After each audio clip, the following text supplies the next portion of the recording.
নতুন মরশুম, নতুন চমক। ইস্টবেঙ্গল ক্লাব তাদের ফুটবলারদের সঙ্গে পরিচয় ঘটিয়ে দিল এক অভিনব কায়দায়।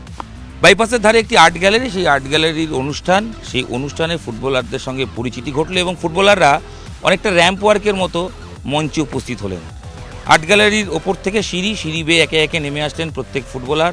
স্পটলাইট শুধু ফুটবলারদের দিকে এবং পরিচয় ঘটানো হলো কে বা কারা এই মরশুমে খেলছেন লাল হলুদ জার্সি পরে। ইস্টবেঙ্গল ক্লাব এবছর কিন্তু ইতিমধ্যেই চমক দিয়েছে। কি চমক দিয়েছে? গতবার আইএসএলের হায়েস্ট গোল স্কোরার যে দিমিত্রিয়াস, গ্রিকের ফুটবলার, তাকে তুলে নিয়েছেন কেরালা থেকে। তার সঙ্গে তালাল রয়েছেন, যে গত মরশুমে অ্যাসিস্ট করেছেন, 5 গোল অ্যাসিস্টের ক্ষেত্রে যিনি সর্বাধিক গোল অ্যাসিস্ট করেছেন সেই তালাল, তাকে ফ্রান্সের এই ফুটবলার, তাকে নিয়েছে ইস্টবেঙ্গল। সঙ্গে কিন্তু ক্রেসপোর মতো বিদেশি রয়েছেন, সঙ্গে কিন্তু ক্লেটনের মতো বিদেশি, যাকে ক্যাপ্টেন করা হয়েছে লাস্ট মরশুম। তিনি অসাধারণ ফুটবল খেলেছেন ইস্টবেঙ্গলের হয়ে। তার সঙ্গে কিন্তু হিজাজি মাহের ডিফেন্সে তিনিও রয়েছেন। ইতিমধ্যেই 5 জন বিদেশি চূড়ান্ত, 6ষ্ঠ বিদেশি নিয়ে কোচ কার্লোস কোয়াদ্রাস জানাচ্ছেন যে কথা চলছে, কাজ চলছে, তাড়াহুড়ো করতে তিনি চান না, কারণ যাকেই নেওয়া হবে তার ভিসা সমস্যা আছে কিনা দেখে নিতে হবে, কত তাড়াতাড়ি তিনি ভিসা পান, সমস্ত বাহ্যিক বিষয়গুলো দেখে তারপরেই বিদেশি চূড়ান্ত করতে চান। এএফসি টুর্নামেন্ট রয়েছে 14ই আগস্ট, তার আগে 6ষ্ঠ বিদেশি হবে কিনা তা নিয়ে এখনও একটা ধোঁয়াশা রয়েছে, তবে কাজ এগোচ্ছে বলেই জানা যাচ্ছে। অন্যদিকে এদিন যে ফুটবলারদের সঙ্গে পরিচিতি হলো, সেখানে কিন্তু নতুন করে কোচ কথা বলেন এবং কোচ বারবার যে মন্ত্র দিচ্ছেন বা যেটা বলছেন যে সমর্থকদের তাদের পাশে থাকতে বলছেন, কারণ ইস্টবেঙ্গল লড়বে, ইস্টবেঙ্গল আত্মবিশ্বাসী এবং মাঠে প্রতি মুহূর্তে ইস্টবেঙ্গল প্রমাণ দেবে যে তারা কতটা তৈরি। What is clear is that it was the starting of a project and nobody knows which was going to be the result of that project. I think that the main difference is that now there is hopes, there is things to challenge, there is competitions to try to fight for, and I think that one very big difference is that last season was a kind of surprise that the team reached 2 finals. I think that if this season we reach finals, it's not going to be a surprise. So this is the good dynamic that we have got in 1 year, that people is believing. I think that that's the most important thing. নতুন দল নিয়ে ইস্টবেঙ্গল আশাবাদী। Durand কাপের প্রথম match থেকেই প্রায় first 11ই নামবে বলে খবর, এবং ইস্টবেঙ্গল মোহনবাগান একই গ্রুপে রয়েছে ডুরান্ড কাপে, তাই কয়েকদিন মাত্র বাকি, তার মধ্যে ইস্টবেঙ্গল ক্লাব কিন্তু প্রস্তুতি সেরে নিচ্ছেন। যদিও প্রস্তুতির জন্য বাইরে কোনো শিবির করা হবে কিনা জানতে চাওয়া হলে কোচ পরিষ্কার জানিয়ে দেন যে তার ইচ্ছে ছিল শিলিগুড়িতে প্রস্তুতি শিবির করার, কিন্তু শেষ পর্যন্ত সেটা হচ্ছে না। প্রস্তুতি শিবির আর আলাদা করে কোথাও হচ্ছে না, কলকাতাতেই অনুশীলন হচ্ছে এবং সেখান থেকেই তারা ডুরান্ড অভিযানে যাবেন। ডুরান্ড গত বছর ইস্টবেঙ্গল কিন্তু ডার্বিতে গ্রুপ ম্যাচে মোহনবাগানকে হারিয়ে দিয়েছিলেন। পরে যদিও ফাইনালে মোহনবাগানের কাছে হারতে হয়, কিন্তু ডুরান্ড কাপের রানার্স হওয়া লাল হলুদ শেষ পর্যন্ত মরশুমে সুপার কাপ চ্যাম্পিয়ন হয়। তাই সুপার কাপকে সামনে রেখে এদিনও অনুষ্ঠান করা হয়, এবং যেখানে ফুটবলাররা গোলকিপার দেবজিৎ মজুমদার তিনি দলে এসছেন, তিনি ছিলেন, গিল ছিলেন যে দলের অন্যতম গোলরক্ষক, সঙ্গে জ্যাকসন সিং অন্যতম চমক। আইপুগায়কে না পাওয়ার পর জ্যাকসনের পেছনে কিন্তু ছুটেছিল ইস্টবেঙ্গল এবং শেষ পর্যন্ত তিনি সাকসেস, তাকে ইস্টবেঙ্গল নিয়েও নিয়েছে। এবং এই জ্যাকসন সিং অনূর্ধ্ব 17 বিশ্বকাপে ভারতের হয়ে একমাত্র গোল করেছিলেন।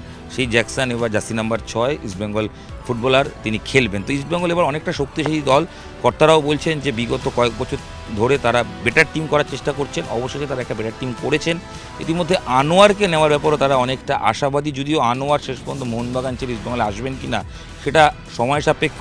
তার ফলে ডুরান্ড কাপে আনোয়ার কোনোভাবেই নেই, এবং সেক্ষেত্রে কবে আনোয়ার নামবেন সেই নিয়ে এখনও কোনো নিশ্চয়তা নেই। তবে ইস্টবেঙ্গল ক্লাব প্লেয়ারদের নিয়ে যেভাবে পরিচয় ঘটালেন, সেখানে ইস্টবেঙ্গল ক্লাবের যারা স্পন্সার, সেই স্পন্সারের তরফে তাদের কর্ণধাররা ছিলেন। ইস্টবেঙ্গল ক্লাবের শীর্ষকর্তা নিতু সরকার তিনি ছিলেন, এবং সঙ্গে ছিলেন ফুটবলাররা এবং কোচ। গোটা দলকে একসঙ্গে নিয়ে আসা হয়, ফটো সেশন হয়, এবং তারপরেই কিন্তু ফুটবলারদের সঙ্গে কথা বলে সংবাদ মাধ্যম, সেখানে কোচ এবং অবশ্যই ক্লেটন কথা বলেন, এবং দুজনেই যেটা বারবার বলছেন তারা আশাবাদী টিম নিয়ে ভালো কিছু হবে। কারণ গত বছর থেকে দীর্ঘদিনের ট্রফি খরা কেটেছে, দীর্ঘ 12 বছরের ট্রফি খরা কাটার পর সুপার কাপ জিতেছে ইস্টবেঙ্গল। আইএসএলে খুব ভালো করতে না পারলেও তারা এবার আশাবাদী আইএসএলে আরও বেটার রেজাল্ট করবে, এবং সব মিলিয়ে ইস্টবেঙ্গল দল তারা কিন্তু ডুরান্ড অভিযানে নামছে। আগামী মাসের 18ই আগস্ট আবার একটা ডার্বি রয়েছে, চলতি মরশুমের ছোটদের ডার্বি, যদিও কলকাতা লিগের ডার্বি, কিন্তু জুনিয়র টিম খেলেছে, সেই ডার্বিতে ইস্টবেঙ্গল জিতেছে, তবে সেটা অতীত। কোয়াদ্রা তিনি চাইছেন দলটাকে দ্রুত ফরমেশনের শেপে নিয়ে আসতে এবং দ্রুত টিমটাকে ফিট করে ডুরান্টের জন্য তৈরি করতে। হাতে সময় কম, তাই দ্রুত প্রস্তুতি চলছে এবং তার মধ্যে ইস্টবেঙ্গল ক্লাব অভিনব কায়দায়, যেখানে আরও একবার বলা যে র্যাম্প ওয়ার্ক অনেকটা গত বছর আইপিএলে কেকেআর যেভাবে পরিচয় করিয়েছিল ক্রিকেটারদের সঙ্গে, এইভাবে র্যাম্পে একের পর এক ক্রিকেটারের নাম ঘোষণা হচ্ছিল, তারা মাঠে আসছিলেন। আজকের ক্ষেত্রেও কিন্তু তাই, বা ইস্টবেঙ্গলের পরিচয়ের সঙ্গেও কিন্তু ইস্টবেঙ্গল যা দেখা গেল, ফুটবলারদের নাম ঘোষণা হচ্ছে, স্পটলাইট তাদের মধ্যে, তারা হেঁটে নামছেন এবং তারপরে তারা সংঘবদ্ধভাবে দাঁড়িয়ে তারা কথা বলছেন। আর সব শেষে কোচ থেকে শুরু করে সাপোর্ট স্টাফ, ফুটবলার, সেখানে বিদেশি রয়েছেন, সেখানে ভারতীয় রয়েছেন, বাঙালি ফুটবলার রয়েছেন, তারা সবাই এক কণ্ঠে একসঙ্গে হাত মুখ জড়ো করে তারা বলছেন জয় ইস্টবেঙ্গল। আসলে জয় ইস্টবেঙ্গল একটা স্লোগান, জয় ইস্টবেঙ্গল একটা ইস্টবেঙ্গল ক্লাবের কাছে অবশ্যই একটা গরিমা এবং তাদের আত্মবিশ্বাস যোগাচ্ছে। বলা বাহুল্য, এবার ইস্টবেঙ্গল অনেকটা আলাদা মনে হচ্ছে। তবে শেষ পর্যন্ত ট্রফি আসবে কিনা সেটা সময় বলবে। তবে টুর্নামেন্ট শুরুর আগে নতুন মরশুম যেভাবে প্রেজেন্ট করা, টিমটাকে যেভাবে নতুন মোড়কে আত্মপ্রকাশ ঘটালো ইস্টবেঙ্গল ক্লাব, তাতে বলাই যায় তারা কিন্তু এবার তৈরি।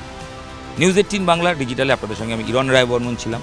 দেখলেন পুরো ভিডিওটা, শুনলেন গল্পটা, আর অবশ্যই কোচ কী বলছেন, ক্যাপ্টেন কী বলছেন তাও অল্প শুনলেন। আশা করি ভালো লেগেছে। আর ইস্টবেঙ্গল ফ্যান যদি আপনি হন তাহলে তো অবশ্যই ভিডিওটা শেয়ার করবেন। আলাদা করে কি আর বলার প্রয়োজন? নিশ্চয়ই নয়। শেয়ার রাখুন, তার কারণ মরশুম শেষে কোচ যেটা বলেছেন, ভরসা রাখুন এবার ইস্টবেঙ্গল আরও বেটার ফুটবল খেলবে, মিলিয়ে নেবেন ঠিক সেই সময়। সেই কারণেই ভিডিওটা অবশ্যই শেয়ার প্রয়োজন। শেষ করছি এখানে, দেখা হচ্ছে নতুন ভিডিও নিয়ে। সঙ্গে থাকুন, দেখতে থাকুন নিউজ 18 বাংলা।